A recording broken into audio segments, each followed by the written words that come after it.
जय श्री कृष्ण दोस्तों, हम आपको श्रीमद् भागवत गीता के प्रथम अध्याय में भगवान श्री कृष्ण द्वारा अर्जुन को सुनाया गया ज्ञान श्लोक सहित साधारण भाषा में सुनाएंगे। आप सुन रहे हैं SPA motivational world's YouTube channel. आइए शुरू करते हैं। पहला श्लोक कर्मण्य वाधिकारस्ते मां फलेषु कदाचन मां कर्मफल हेतु भूर्मा ते संगोस्त कर्मणि। इस महान श्लोक के माध्यम से श्री कृष्ण अर्जुन को जीवन का सबसे गहरा और व्यवहारिक सत्य समझाते हैं। वे कहते हैं कि मनुष्य का वास्तविक अधिकार केवल कर्म करने तक सीमित है, क्योंकि कर्म हमारे नियंत्रण में है, जबकि फल अनेक कारणों और परिस्थितियों पर निर्भर करता है जो हमारे वश में नहीं होती। जब व्यक्ति फल को ही अपना लक्ष्य बना लेता है तो उसका मन भविष्य की चिंता में उलझ जाता है और वर्तमान का कर्म कमजोर पड़ जाता है। श्री कृष्ण ये भी स्पष्ट करते हैं कि यदि मनुष्य कर्म को केवल फल प्राप्त करने का साधन मान ले तो उसमें हर वर्ष लोभ, भय, ईर्ष्या और असंतोष उत्पन्न होने लगते हैं। फल अच्छा न मिलने पर निराशा होती है और अपेक्षा पूरी न होने पर क्रोध जन्म लेता है। धीरे धीरे मनुष्य अपने कर्म से प्रेम करना छोड़ देता है और केवल परिणाम का दास बन जाता है। ऐसी स्थिति में कर्म बोझ बन जाता है और जीवन तनाव से भर जाता है। इस श्लोक का गढ़ संदेश यह है कि सीख कर्म को पूजा की तरह किया जाए। जब व्यक्ति पूरी निष्ठा, ईमानदारी और समर्पण के साथ अपने कर्तव्य का पालन करता है तो वही कर्म उसके चरित्र को निर्मल बनाता है।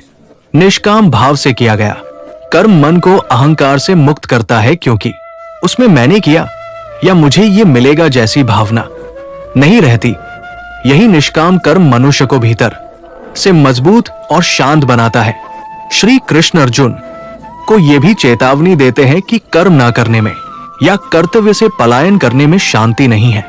यदि फल की आस छोड़कर कर्म ना किया जाए तो वो अकर्म बन जाता है जो आत्मा को और अधिक बांध देता है। इसीलिए ना तो फल के मुंह में फंसना चाहिए और ना ही कर्म से भागना चाहिए। सही मार्ग वही है जहां मनुष्य बिना आसक्ति के कर्म करता हुआ आगे बढ़ता रहे। अंततः ये श्लोक सिखाता है कि जब हम फल ईश्वर पर छोड़ देते हैं और स्वयं को केवल कर्म तक सीमित रखते हैं, तब हमारा मन हल्का हो जाता है, तनाव कम होता है, निर्णय स्पष्ट होते हैं और जीवन में एक गहरी शांति उतर आती है।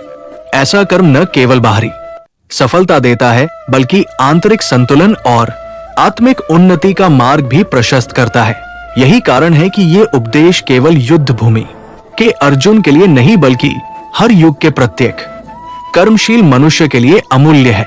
दूसरा श्लोक न जायते मयते व कदाचिनाय भूत्वा भविता व न भय अजो नित्य शाश्वतोय पुराणो नह्यते। ह्यमान शरीर इस दिव्य श्लोक के माध्यम से श्री कृष्ण अर्जुन को जीवन और मृत्यु के उस रहस्य से परिचित कराते हैं जिसे जान लेने के बाद मनुष्य के भीतर से भय, शोक और मोह स्वतः समाप्त होने लगते हैं। श्री कृष्ण स्पष्ट करते हैं कि आत्मा ना कभी जन्म लेती है और ना कभी मरती है। जन्म और मृत्यु केवल शरीर के लिए है, आत्मा के लिए नहीं। शरीर समय के साथ बदलता है, बूढ़ा होता है और अंत नष्ट हो जाता है, लेकिन आत्मा इन सभी परिवर्तनों से परे सदा एक सी और अटल बनी रहती है। वे अर्जुन को ये समझाते हैं कि जैसे मनुष्य पुराने वस्त्र त्याग कर नए वस्त्र धारण करता है, वैसे ही आत्मा एक शरीर को छोड़कर दूसरे शरीर को धारण करती है। इस परिवर्तन को मृत्यु कहा जाता है, जबकि वास्तविकता में ये केवल आत्मा की यात्रा का एक चरण है। जो इस सत्य को समझ लेता है वो मृत्यु को अंत नहीं बल्कि एक परिवर्तन के रूप में देखता है। इसी कारण ज्ञानी व्यक्ति ना किसी की मृत्यु पर अत्यधिक शोक करता है और ना ही अपने अंत से भयभीत होता है। श्री कृष्ण आत्मा के गुणों को विस्तार से बताते हुए कहते हैं कि आत्मा अजन्मा, नित्य, शाश्वत और पुरातन है। वो समय के साथ ना बूढ़ी होती है, ना कमजोर पड़ती है और ना ही नष्ट होती है। शस्त्र उसे काट नहीं सकते, अग्नि उसे जला नहीं सकती, जल उसे भिगो नहीं सकता और वायु उसे सुखा नहीं सकती। इसका अर्थ यह है कि आत्मा किसी भी भौतिक तत्व के प्रभाव से अछूती रहती है। वो भौतिक संसार की सीमाओं से परे है। इस ज्ञान का सबसे गहरा प्रभाव यह है कि मनुष्य का शोक का आधार ही समाप्त हो जाता है। अर्जुन जिन अपने संबंधियों, गुरुओं और प्रियजनों के लिए शोक कर रहा था, श्री कृष्ण उसे समझाते हैं कि वो जिन शरीरों को नष्ट होते देखेगा वे केवल बाहरी आवरण है। भीतर निवास करने वाली आत्मा सदा जीवित रहेगी। इसलिए अज्ञानवश किया गया शोक व्यर्थ है, क्योंकि वो सत्य को न समझ पाने से उत्पन्न होता है। श्री कृष्ण ये भी बताते हैं कि आत्मा की अमरता को जान लेने के बाद मनुष्य का दृष्टिकोण पूर्णतः बदल जाता है। वो जीवन को भय के साथ नहीं बल्कि कर्तव्य और विवेक के साथ जीने लगता है। मृत्यु का भय समाप्त होने पर व्यक्ति अन्याय के सामने झुकता नहीं, क्योंकि वह जानता है कि नाश केवल शरीर का होता है, आत्मा का नहीं। यही ज्ञान अर्जुन को युद्ध भूमि में अपने धर्म का पालन करने की शक्ति देता है। अंत आत्मा की अमृता का ये उपदेश मनुष्य को ये सिखाता है कि वो स्वयं को केवल शरीर न माने। जब तक मनुष्य स्वयं को शरीर समझता है तब तक वो सुख दुख, लाभ हानि और जन्म मरण के चक्र में फंसा रहता है। लेकिन जैसे ही वो अपने वास्तविक स्वरूप आत्मा को पहचान लेता है, उसका जीवन भय से मुक्त हो जाता है और वो शांति, साहस और स्थिरता के साथ अपने कर्तव्य पथ पर आगे बढ़ता है। यही श्री कृष्ण का अर्जुन को दिया गया सबसे गहरा और जीवन परिवर्तनकारी संदेश है। तीसरा श्लोक मात्रा। स्पर्शास्तु कौते शीतोष्ण सुख दुखदा आगमा पाइनो नित्यास्थान स्थित स्वारथ। इस श्लोक में श्री कृष्ण अर्जुन को जीवन की उन सच्चाइयों से परिचित कराते हैं जिनसे हर मनुष्य प्रतिदिन गुजरता है पर उन्हें गहराई से समझ नहीं पाता। श्री कृष्ण कहते हैं कि सुख और दुख, शीत और उष्णता, लाभ और हानि ये सभी इंद्रियों के विषय मात्र हैं। इनका जन्म हमारे शरीर और बाहरी परिस्थितियों के संपर्क से होता है। आत्मा स्वयं ना सुखी होती है और ना दुखी, वह केवल इन अनुभवों की साक्षी होती है। श्री कृष्ण ये स्पष्ट करते हैं कि जैसे सर्दी का मौसम आता है और कुछ समय बाद चला जाता है, जैसे गर्मी तीव्र होती है और फिर शांत हो जाती है, उसी प्रकार जीवन की हर परिस्थिति क्षण भंगुर है। कोई भी सुख स्थायी नहीं होता और कोई भी दुख सदा नहीं रहता। मनुष्य का धोख तब बढ़ता है जब वो इन अस्थायी अनुभवों को स्थायी मान लेता है और उनसे चिपक जाता है। इस श्लोक का मुख्य संदेश है ततीक्षा अर्थात सहनशीलता। श्री कृष्ण अर्जुन से कहते हैं कि हे भारतंशी, इन आने जाने वाले अनुभवों को धैर्य पूर्वक सहन करो। जो व्यक्ति हर छोटी बड़ी परिस्थिति में विचलित हो जाता है वो अपने विवेक और शक्ति को खो देता है।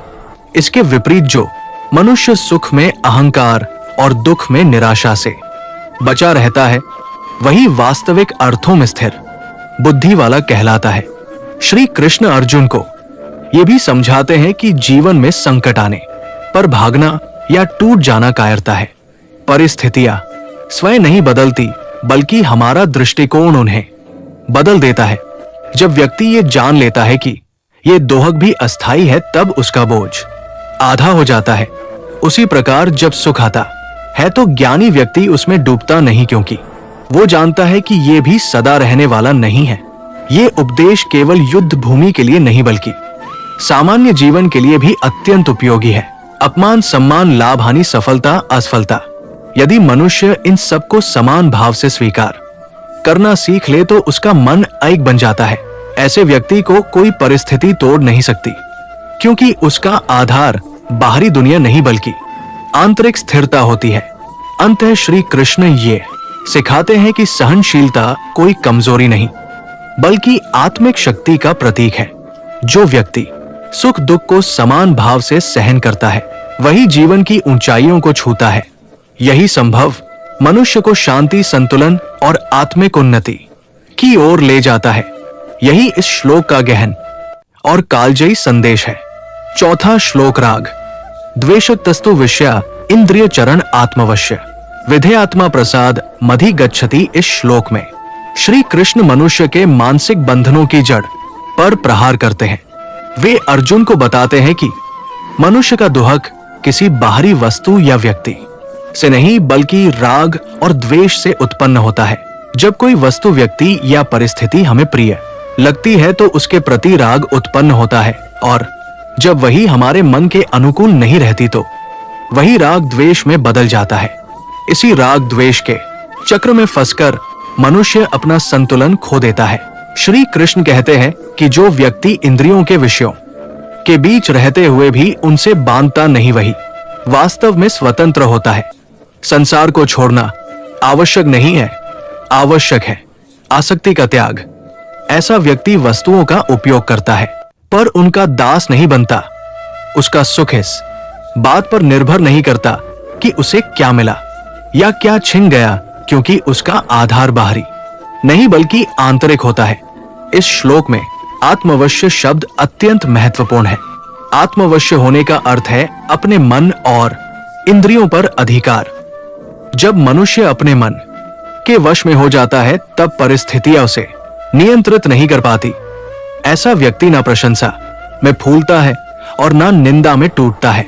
वो जानता है कि प्रशंसा और निंदा दोनों क्षणिक है पर आत्मिक संतुलन स्थायी है। श्री कृष्ण ये भी स्पष्ट करते हैं कि राग द्वेष से मुक्त व्यक्ति के भीतर प्रसाद अर्थात गहरी शांति का जन्म होता है। ये शांति किसी बाहरी उपलब्धि से नहीं आती बल्कि मन की स्वच्छता से आती है।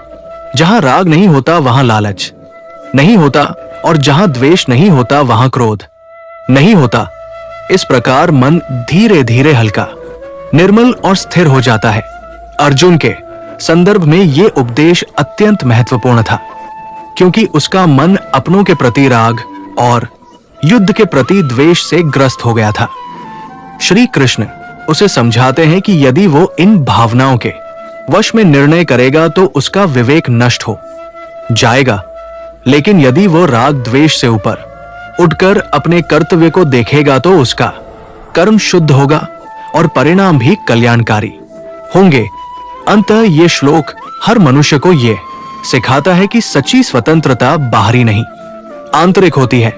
जो व्यक्ति राग द्वेष से ऊपर उठ जाता है वही जीवन की परिस्थितियों में भी शांत, संतुलित और प्रसन्न रहता है। ऐसी अवस्था में मनुष्य को वो आंतरिक आनंद प्राप्त होता है जिसे श्री कृष्ण प्रसाद कहते हैं। एक ऐसी शांति जो किसी भी परिस्थिति में विचलित नहीं होती। पांचवा श्लोक न ज्ञान सदृश्यम पवित्र विद्यते तत्स्वय योग संसिद्ध कालेनात्मन विति। इस श्लोक में श्री कृष्ण ज्ञान की महिमा को सर्वोच्च स्थान पर स्थापित करते हैं।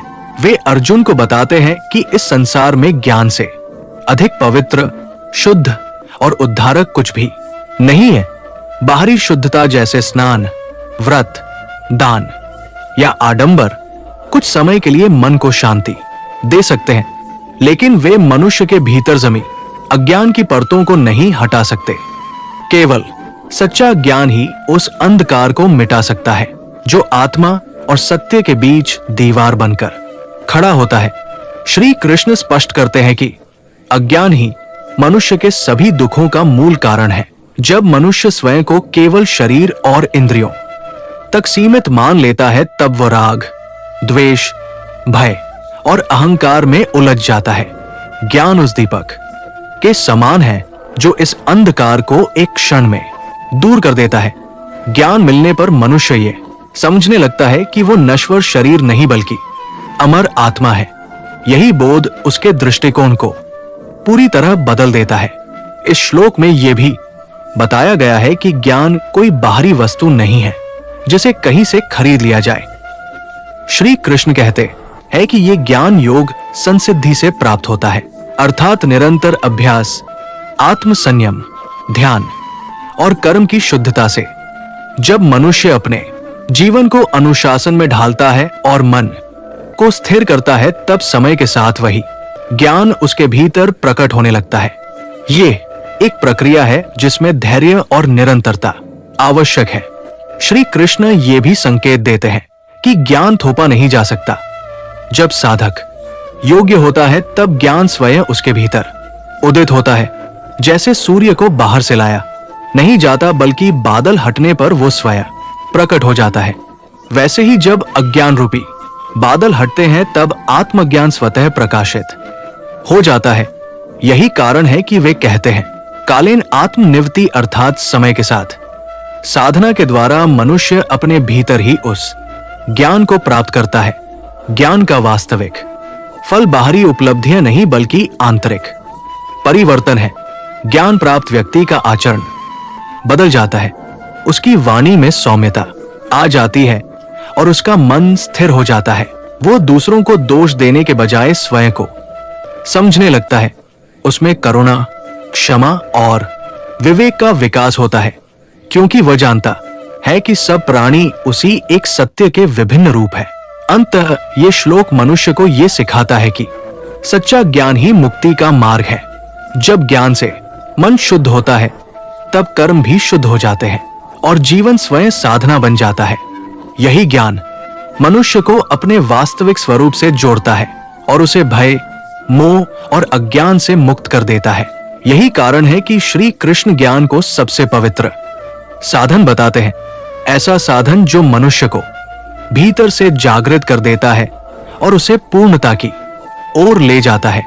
छठा श्लोक श्रद्धावान लभते ज्ञानम तत्पर संयतनम लब्धवा परान शांतिम चिरेणाद गच्छति। इस श्लोक में श्री कृष्ण अर्जुन को ये गहन संदेश देते हैं कि श्रद्धा ज्ञान प्राप्ति की पहली और सबसे आवश्यक सीढ़ी है। जीवन में बिना श्रद्धा के साधना, अभ्यास या कर्म केवल शारीरिक क्रियाएं बनकर रह जाते हैं। श्रद्धा वो आंतरिक ऊर्जा है जो मनुष्य को अपने लक्ष्य की ओर प्रेरित करती है। अज्ञान के अंधकार में उजाले की किरण बनकर सामने आती है। श्रद्धा के बिना व्यक्ति अपने जीवन में स्थिरता नहीं पा सकता और उसके प्रयास अक्सर अधूरे रह जाते हैं। श्री कृष्ण आगे बताते हैं कि जो व्यक्ति श्रद्धा के साथ अपने कर्तव्य और साधना में लग जाता है वो अपने इंद्रियों और इच्छाओं पर नियंत्रण प्राप्त करता है। जब इंद्रियां वश में होती है तो मन की स्थिरता बढ़ती है और व्यक्ति बहकाव और मोह के जाल में फंसने से बचता है। यही कारण है कि श्रद्धा के साथ किया गया ज्ञान परम शांति की ओर ले जाता है। ज्ञान केवल बौद्धिक समझ नहीं है, वो तब तक वास्तविक रूप में लाभकारी एकत्र नहीं होता जब तक उसे श्रद्धा, आस्था और अभ्यास के माध्यम से आत्मा में उतारा ना जाए। इस श्लोक का यह भी अर्थ है कि श्रद्धा केवल बाहरी विश्वास नहीं बल्कि एक गहन आंतरिक अनुभव है। वो विश्वास कि साधना, ज्ञान और कर्म का फल अंततः मनुष्य के जीवन में प्रकाश लाएगा। श्रद्धा जीवन को दिशा देती है, कठिनाइयों और बाधाओं के समय साहस देती है और भटकाव से बचाती है। जो व्यक्ति इस प्रकार श्रद्धावान बनता है उसका मन एकाग्र, स्थिर और शांत हो जाता है और वो शीघ्र ही परम शांति, संपूर्ण संतुलन, संतोष और आत्मिक पूर्णता को अनुभव करता है। आते ये श्लोक स्पष्ट करता है कि श्रद्धा ज्ञान और शांति एकत्र है जो जीवन को सार्थक बनाता है। श्रद्धा बिना ज्ञान अधूरा है और ज्ञान बिना श्रद्धा शांति नहीं दे सकता। जो व्यक्ति दोनों को अपनाता है वही वास्तविक जीवन में स्थिर, सशक्त और प्रसन्न चित्त बनता है। यही जीवन का उद्देश्य और साधना का अंतिम फल है जिसे श्री कृष्ण ने अर्जुन को सिखाया। 7वां श्लोक स्वधर्म में निधन श्रेय परधर्मो भयाव। इस श्लोक में श्री कृष्ण अर्जुन को ये गहन उपदेश देते हैं कि अपने धर्म का पालन करना ही सर्वोच्च पुण्य और सम्मान की प्राप्ति का मार्ग है। वे कहते हैं कि यदि कोई व्यक्ति अपने स्वधर्म, अपने जन, कर्तव्य और सामाजिक जिम्मेदारियों के अनुरूप जीवन जीते हुए मृत्यु प्राप्त करता है तो वह मृत्यु भी महान और पुण्यकारी बन जाती है। इसके विपरीत यदि कोई व्यक्ति दूसरों के धर्म जो उसके लिए अनुकूल या असंगत है को अपनाने का प्रयास करता है तो वो भय, भ्रम और नैतिक पतन के मार्ग पर चल पड़ता है। ऐसे जीवन में साहस, संतुलन और आत्मसम्मान की कोई स्थायी नींव नहीं रहती। श्री कृष्ण अर्जुन को ये भी समझाते हैं कि प्रत्येक व्यक्ति का जीवन पथ अलग होता है। उसके कर्म, जिम्मेदारियां और क्षमताएं उसे उसके धर्म के अनुसार ही निर्धारित करती है। किसी के धर्म का अनुकरण करना भले ही वो बाहरी रूप से सही लगे, व्यक्ति को भीतर से असुरक्षित और असंतुलित बना देता है। यही कारण है कि पर धर्म अथवा दूसरों का धर्म अपनाना भयावह है। ये व्यक्ति को अपने कर्तव्य से भटकाता है और आत्मा के विकास में बाधा डालता है। अर्जुन के संदर्भ में, क्योंकि वह एक क्षत्रिय है, उसका स्वधर्म है धर्म और न्याय की रक्षा करना, अधर्म और अन्याय के विरुद्ध खड़ा होना। श्री कृष्ण से स्पष्ट रूप से बताते हैं कि युद्ध से भागना या अपने कर्तव्य से पलायन करना स्वीकार्य नहीं है, भले ही युद्ध कठिन और दर्दनाक हो। स्वधर्म का पालन करना ही उसकी आत्मिक और सामाजिक जिम्मेदारी है। ये उपदेश अर्जुन को मानसिक और आत्मिक दृढ़ता देता है, जिससे वो अपने भय, संदेह और मोह से ऊपर उठकर न्याय के मार्ग पर अडिग रह सके। इस श्लोक का व्यापक संदेश यही है कि जीवन में असली साहस और महानता अपने धर्म के प्रति निष्ठा में है। स्वधर्म का पालन करते हुए व्यक्ति चाहे मृत्यु को प्राप्त हो, वो सच्चे अर्थों में विजय होता है। इसके विपरीत परधर्म का पालन या कर्तव्य से पलायन व्यक्ति को भीतर से कमजोर, भयभीत और असंतुलित बना देता है। यही जीवन का शाश्वत नियम है। जो अपने धर्म का पालन करता है वो सत्य, न्याय और आंतरिक शांति की प्राप्ति करता है। 8वां श्लोक अन्यश हस्विदम वक्षेह मन्य सहमात्मवान ये सबतात्म भूत सतत्र निर्हरती। श्री कृष्ण का उपदेश अर्जुन के लिए न केवल युद्ध क्षेत्र में बल्कि हर साधक और मनुष्य के जीवन के लिए मार्गदर्शक है। उन्होंने कहा कि जो व्यक्ति अपने इंद्रियों और इच्छाओं पर नियंत्रण रखता है वह वास्तव में आत्मज्ञान की ओर अग्रसर होता है। मनुष्य के जीवन में इंद्रियां और इच्छाएं अक्सर उसके संतुलन को भंग कर देती है। यदि इंद्रियां मनमाने ढंग से कार्य करे तो व्यक्ति लोभ, क्रोध, मोह और भय के जाल में फंस जाता है। ऐसे में कर्म निष्काम नहीं रह पाते और मन अस्थिर हो जाता है। श्री कृष्ण ये स्पष्ट करते हैं कि इंद्रियों का संयम व्यक्ति को सच्ची स्वतंत्रता देता है, क्योंकि बाहरी परिस्थितियां और इच्छाएं उसे नियंत्रित नहीं कर सकती। इंद्रिय संयम केवल साधना या तपस्या तक सीमित नहीं है, ये दैनिक जीवन में भी अत्यंत महत्वपूर्ण है। जब कोई व्यक्ति अपने इंद्रियों पर नियंत्रण रखता है तो वो खाने पीने, बोलने, देखने और सुनने की आदतों में संतुलन बनाए रखता है। ऐसी व्यक्ति की दृष्टि न केवल जीवन की वास्तविकता को समझती है बल्कि उसके व्यवहार में भी स्थिरता और सादगी आती है। इस प्रकार संयमित इंद्रियां मन को स्थिर और दृढ़ बनाती है, जिससे व्यक्ति अपने कर्मों में निष्काम और ईमानदार रह पाता है। श्री कृष्ण ये भी बताते हैं कि जो आत्म संयम सीख जाता है वो सुख दुख में भी विचलित नहीं होता। जीवन में सुख और दुख दोनों अस्थायी है। एक क्षण में मन प्रसन्न होता है और अगले में तनावग्रस्त।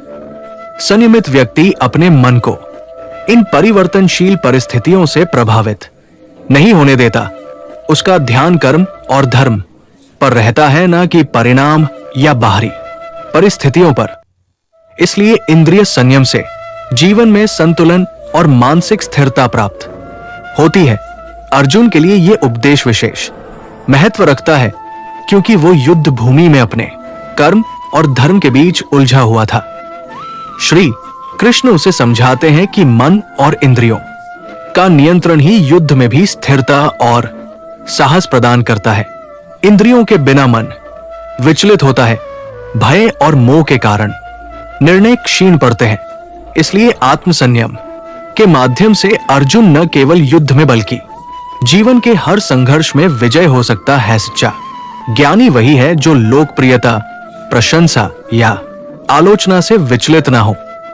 इस प्रकार संभाव व्यक्ति के मन को स्थिर और धैर्यशील बनाता है। सुख और दुख भी जीवन के प्राकृतिक और अस्थायी घटक है।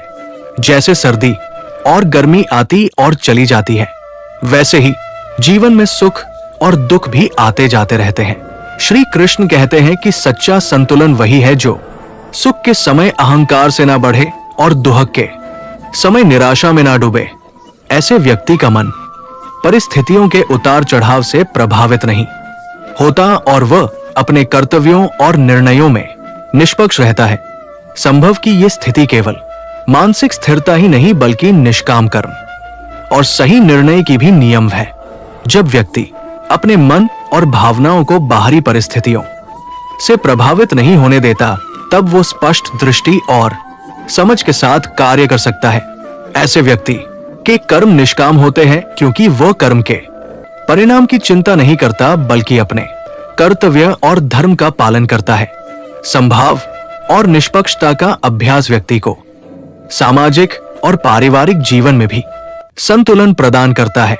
व्यक्ति अपने व्यवहार में सभी के प्रति समान दृष्टि रखता है, ना किसी को अधिक पसंद करता है और ना ही किसी को घटकर आंकता है। ये दृष्टिकोण केवल व्यक्तिगत मानसिक शांति ही नहीं बल्कि समाज में भी सहयोग, शांति और सौहार्द को बढ़ावा देता है। साथियों, हमें उम्मीद है श्रीमद् भागवत गीता के ये उपदेश आपके जीवन में सकारात्मक परिवर्तन ला रहे हैं। भागवत गीता के अन्य उपदेश सुनने के लिए हमारे चैनल SPA मोटिवेशनल वर्ल्ड्स को सब्सक्राइब अवश्य कर लें और कमेंट में जय श्री कृष्णा और राधे दे अवश्य लिखें। भगवान श्री कृष्ण आपकी सारी मनोकामना पूरी करे और आपके सारे दुख दूर हो जाएं। फिर मिलते हैं एक और नई वीडियो के साथ। तब तक के लिए जय श्री कृष्ण।